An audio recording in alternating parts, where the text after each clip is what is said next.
Innal hamdalillah nahmaduhu wa nasta'inuhu wa nastaghfiruh wa na'udzu billahi min shururi anfusina wa min sayyiati a'malina may yahdihillahu fa huwal muhtadi wa may yudlil falan tajida lahu waliyyan mursyida. Asyhadu an la ilaha illallah wahdahu la syarika lahu wa asyhadu anna Muhammadan abduhu wa rasuluhu la nabiyya ba'da. Allahumma sholli ala Muhammadin wa ala alihi wa sahbihi ajma'in, amma ba'du. Ya ayyuhalladzina amanu taqullaha haqqa tuqatih wa la tamutunna illa wa antum muslimun.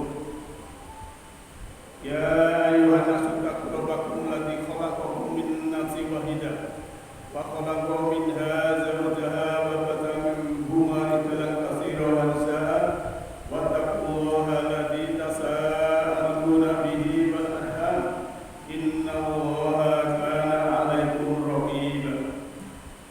Ya ayyuhalladzina amanu taqullaha wa qulu qawlan sadida yuslih lakum a'malakum wa yaghfir lakum dhunubakum wa may yuti'illah wa rasulahu faqad faza fawzan 'azima.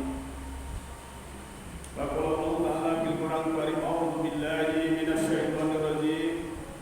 Sanurihim ayatina fil afaqi wa fi anfusihim hatta yatabayyana lahum annahul haqqu yakfi bi rabbika annahu ala kulli syai'in syahid. Wa qala aidan Allah innahum fi miryatin min liqa'i rabbihim ala innahu bi kulli syai'in muhit. Kaum muslimin yang berbahagia, jamaah sholat Jumat yang insyaallah dirahmati oleh Allah Ta'ala, marilah kita bersyukur pada Allah Ta'ala, dalam arti bersyukur menghargai pemberian Allah yang telah diberikan kepada kita, baik itu keselamatan, kesehatan, kedamaian, kenyamanan, tenteraman, yang semua itu karena Allah Maha Pengasih lagi Maha Penyayang. Dan juga bersyukur dalam arti membuka mata hati, membuka mata jiwa, membuka mata qalbu, membuka mata batin, sehingga hidayah dari Allah, petunjuk datang dari Allah itu bisa masuk ke hati, ke sanubari kita masing-masing. Karena yang namanya petunjuk itu adalah energi adalah kekuatan, di mana harus kita install dengan hati yang jernih, hati yang bersih. La yamassuhu illa mutahharun, tidaklah yang menyentuhnya kecuali orang-orang yang disucikan. Maka dengan jiwa yang bersih, jiwa yang suci, itulah kita akan mendapatkan hidayah dari Allah Ta'ala.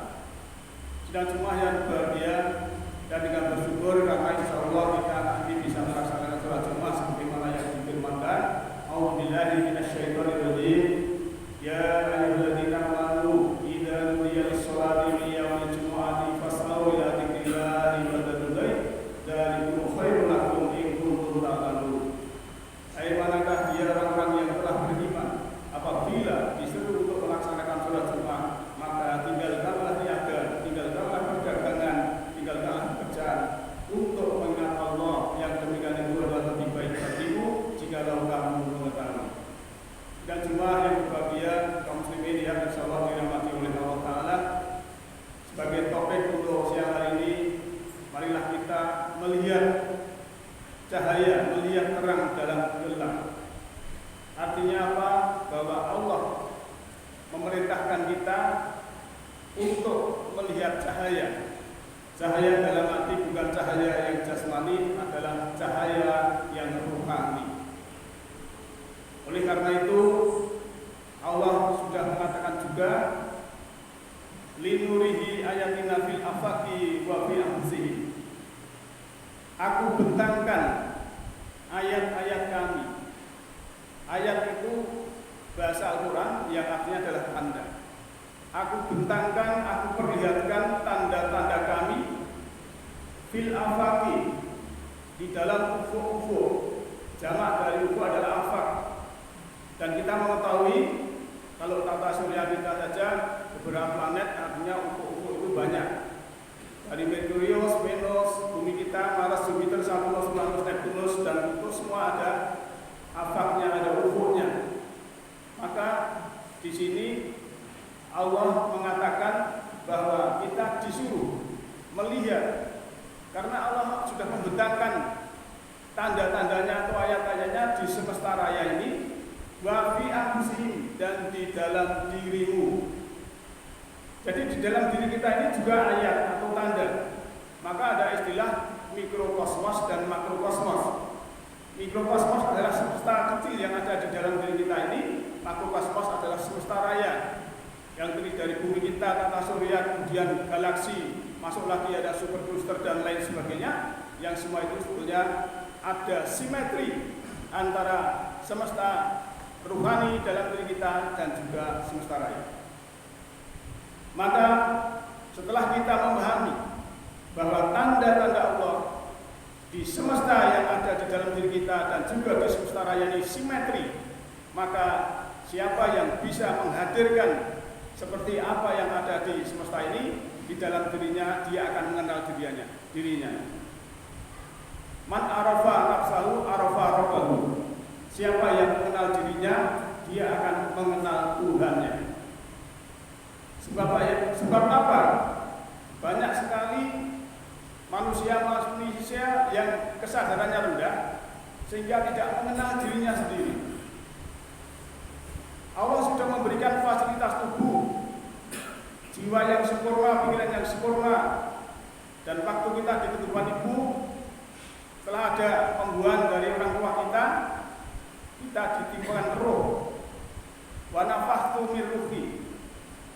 Sejatinya disitulah kita memahami kita semua ini sebenarnya makhluk roh, makhluk rohani, makhluk langit yang diberi fasilitas tubuh, dan tubuh kita ini harus bisa mengantarkan sang jiwa itu kembali pada Allah.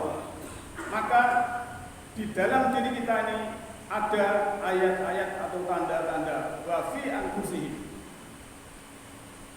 Nah, bagi orang-orang yang berkesadaran tinggi bisa memahami dirinya sendiri, memperbaiki apa yang ada pada dirinya sendiri untuk berbuat kebaikan, disitulah dia akan mengenal dirinya.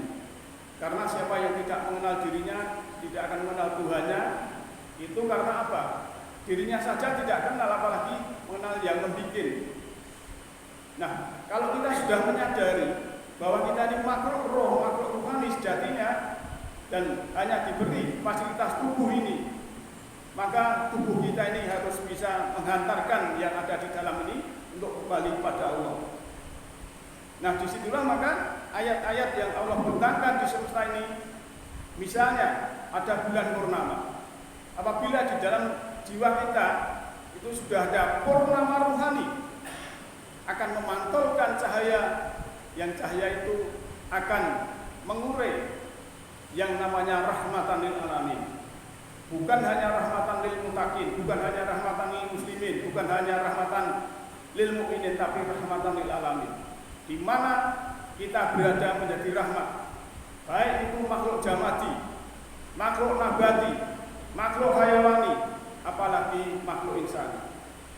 Tumbuh-tumbuhan yang ada di sekitar kita menjadi rahmat. Kita pelihara, kita siram, kita pupuk, sehingga ada keselarasan antara simetri antara tubuh atau ayat yang ada di dalam diri kita ini dengan semesta raya. Dan kita harus bisa bicara dengan tubuh kita. Kalau kita dalam keadaan sehat, mungkin nafas kita tidak berbunyi. Tapi kalau ada alarm nafas kita berbunyi, artinya kita mungkin kena flu, kena batuk. Itu kita harus perhatikan diri kita. Kalau kita kalau keadaan sehat tidak bunyi, tapi kalau sakit mungkin rucuk-rucuk dan lain sebagainya. Termasuk jantung kita harus bicara dengan jantung kita.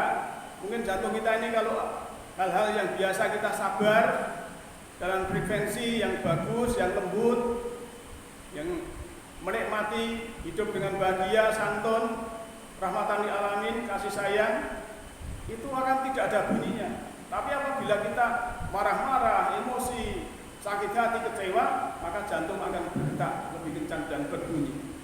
Ini tubuh kita yang oleh Allah disebutkan wa fi anfusihim dan tubuh. Dalam dirimu itu adalah tanda atau ayat. Dan itu simetri dengan semesta raya, di mana kalau kita melihat indahnya semesta ini akan melihat indah di dalam diri. Maka siapa yang sudah bisa meniti ke dalam diri, sudah bisa mengenal dirinya sendiri, maka di dalam diri kita ini sudah seluas semesta raya. Tapi bagi orang yang masih belum bisa mengenal dirinya, itu ya sempit sekali. Maka Imam Ghazali mengatakan bahwa fungsi dari pengetahuan kita sekolah dari PAUD sampai mungkin lulus sarjana dan lain sebagainya, itu ada manfaat apa untuk lingkungan kita, ada manfaat apa untuk negara kita, ada manfaat apa untuk masyarakat kita sebagai rahmatan lil alamin. Dan maka kalau kita sudah mengenal diri kita, seluas alam semesta yang ada di dalam diri kita, maka kalau Imam Ghazali mengatakan bahwa ilmu pengetahuan yang kau miliki itu tidaklah bisa membuka mata hati, yang kedua bisa meluaskan wawasan. Manakala kita sudah wawasan luas, sudah universal, sudah humanis, maka kita dalam keadaan nol atau netral. Orang yang sedang dalam keadaan nol atau netral, itulah fitrah manusia. Tidak memihak sana sini, tidak memihak yang buruk dan yang baik, tapi semuanya adalah proses ruang dan waktu yang semuanya harus kita terima. Yang kita masih gelap kita maafkan, yang sudah baik, yang sudah mencerahkan kita pupuk supaya mendapat pencerahan lebih banyak lagi. Maka Allah juga berfirman, yahdillahu linurihi ma yasha. Allah memberikan petunjuk semesta rohani kepada siapa yang dikehendaki. Nah, siapa yang dikehendaki adalah orang-orang yang berkehendak kepada petunjuk itu. Sekali lagi bahwa petunjuk Allah itu adalah energi. Manakala kita sudah bersama Allah, di mana saja kita menghadap ada wajah Allah. Allah inna rabbaka akhadha binas. Allah meliputi segala manusia. Artinya apa? Kalau kita bisa menghadirkan Allah dalam rasa, insya Allah diri kita ini akan hidup damai tentram. Maka di dalam surat Toha ayat 2 bahwa Allah mengatakan sesungguhnya aku menurunkan Al-Quran ini bukan untuk susah. Artinya apa? Petunjuk Allah itu kalau dipahami secara mafhum mukhalafah, artinya adalah kami turunkan petunjuk atau Al-Quran itu supaya kami itu bahagia. Karena hidup ini sesuatu yang sudah sempurna, dan hidup adalah nafas yang ada di dalam diri kita inilah sebagai manifestasi dari kehadiran Allah, bahwa Allah itu tidak tidur dan tidak ngantuk. Layak kuduhu sinatu wala naum. Kita tidur, jantung kita masih bisa berdetak, masih bisa bernafas. Maka itulah sebetulnya kalau kita bisa mengenali diri kita sendiri, Allah akan memberikan petunjuk, akan membimbing kepada keinsafan dan kesadaran. Kesadaran yang tinggi, perkataannya akan damai mendamaikan. Kesadaran yang tinggi, perkataannya sejuk dan menyejukkan. Kesadaran yang tinggi, perkataannya baik dan membaikkan. Dan apabila di dalam dirinya ini sudah baik, melihat orang di luar itu juga baik semua. Di dalam diri sudah damai, melihat orang yang di luar itu damai semua. Di dalam diri jiwa kita ini sudah ada Tuhan, melihat di luar itu adalah Tuhan semua. Tapi kebalikannya, kalau yang ada di dalam diri kita ini setan, melihat di luar itu adalah seperti setan. Itulah sebetulnya pentingnya kita mengenal diri kita, meniti ke dalam diri bahwa diri kita ini adalah tanda atau ayat dari Allah. Maka ayat ini diteruskan, kata yatabayyana lahum analul haq, sehingga jelas bagi mereka bahwa Al-Quran itu adalah benar. Al-haq, Al-Quran mengatakan dengan istilah al-haq. Al-haq itu logis, benar, sesuai fitrah apa yang Allah turunkan. Karena Allah memberikan di semesta ini adalah sunatullah. Sunatullah itu berlaku pada siapa saja, tidak peduli itu pahamnya apa, semua berlaku untuk manusia. Dan sunatullah tidak akan berubah. Kalau matahari panas ya siapapun yang di luar pasti kepanasan. Entah suku apapun, agama apapun. Itu namanya sunatullah. Dan fitrah kita adalah supaya kita menjadi orang yang sudah netral, nol, sudah bisa menghadirkan Allah dalam setiap saat, sehingga kita akan berbuat yang tidak baik itu adalah kita takut sekali. Karena apa? Manakala kita berbuat dosa, itu sama saja kita sudah tanda tangan kontrak kafling di neraka. Kalau kita berbuat baik, kita sudah tanda tangan kontrak nanti di surga. Dan jannah adalah tempat yang nyaman, yang indah bagi orang-orang yang sudah mengamalkan amal soleh dan amal baik itu. Dan semua itu dimulai dari diri sendiri, mengenal diri sendiri, sehingga kita paham hidup ini untuk apa, tugas kita ini untuk apa, sehingga nanti kembali pada Allah dalam keadaan yang sesuai waktu kita lahir atau di kehidupan ibu. Innalillahi wa inna ilaihi rajiun itu adalah ibarat kita satu lingkaran. Apabila lingkaran itu dari titik awal sampai titik akhir itu sama, maka jari-jari kita konstan itu kita bersih-bersih, nanti kembali pada Allah juga dalam keadaan mutmainah. Dan disitulah kita jangan sampai kita menjadi jiwa-jiwa yang amarah, tapi menjadilah jiwa-jiwa yang mutmainah, jiwa-jiwa yang sudah ridho dan diridhoi, dan juga jiwa-jiwa yang sudah kamilah atau sempurna. Semoga kita semua dibimbing oleh Allah Ta'ala. Jalallahu wa iyyakum minal faizin aminin wa taqabbal wa iyyakum bi syukratihi ibadihi sholihin. A'udzu billahi minasyaitonir rajim. Sanurihim ayatina fil afaqi wa fi anfusihim kata bayana lahum anal haq. Wa qur rabbi fir warham wa anta khairur rahimin.